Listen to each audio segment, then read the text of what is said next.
Nantucket experienced pivotal changes during the 1960s, but none felt as far-reaching as the reconstruction of the downtown wharf area and the subsequent influx of artists and artisans that rejuvenated an art colony born a half a century earlier. Nantucket Looms owners Andrew Oates and William Mueller worked at the core of this transformation.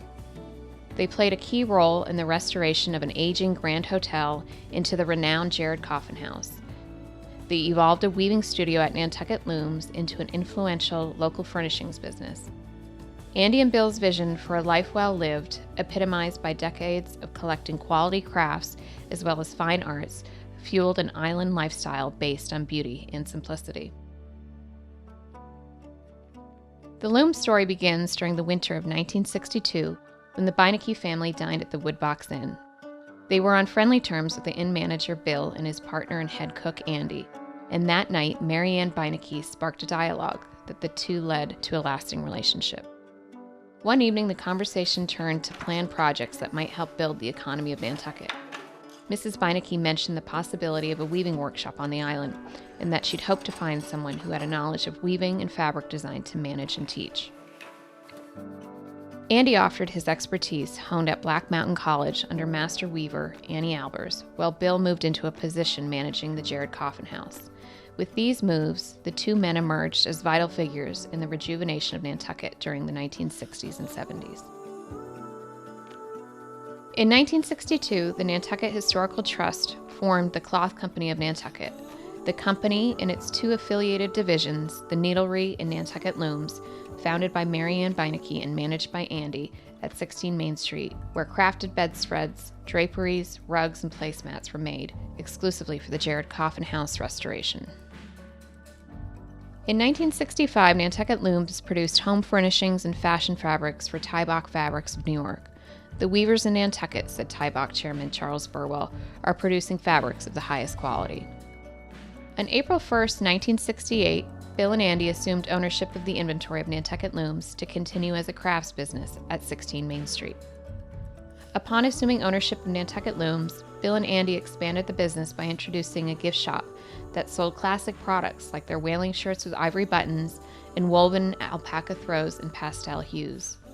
In the 1970s, they offered accessories for the home as well as locally made crafts including baskets, tapestries, pottery, and paintings. Bill and Andy established a special rapport with their artist consignees, mentoring artisans and fine artists alike. They often collected exceptional works that were exhibited in the store. When Nantucket Looms began to take on more and more clients, its influence spread beyond Nantucket shores.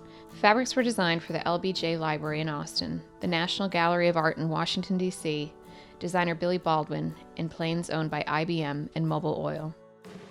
Andy's linen and ramie fabric was honored as one of the top 10 textiles of the 20th century. Famous customers included Bunny Mellon, Princess Grace of Monaco, Jackie Kennedy Onassis, and most of our country's first ladies since the 1960s. In 2014, after both gentlemen had passed, the Nantucket Historical Association and the Artists Association hosted a joint exhibit where much of their artwork was on display.